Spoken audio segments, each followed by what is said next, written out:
जिवंत देव, जो पवित्र प्रभू येशू ख्रिस्ताच्या नावाला धन्यवाद देऊ. करिंथकरास पहिले पत्र त्याचा 14वा अध्याय 13व्या वचनापासून मी आपल्यासाठी वाचतो. भाषा बोलणाऱ्याने आपणाला अर्थ सांगता यावा म्हणून प्रार्थना करावी.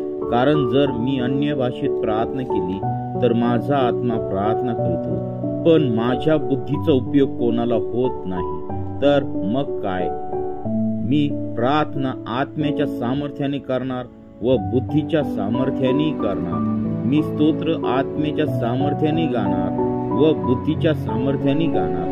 तू केवळ आत्म्याने धन्यवाद केला तर तो अशिक्षित लोकांपैकी आहे. तो तुझ्या उपकार स्तुतीला आमेन कसे म्हणेल? कारण तू जे बोलतोस ते त्याला समजत नाही.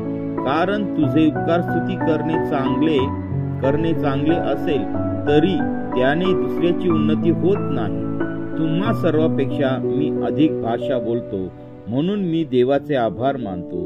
तथापि मंडळीत अन्य भाषेत 10,000 शब्द बोलावे यापेक्षा मी दुसऱ्या शिकवण्यासाठी 5 शब्द स्वतः समजून उमजून बोलावे हे मला आवडते. वाचलेले वचन देव आशीर्वादित करो. आमेन.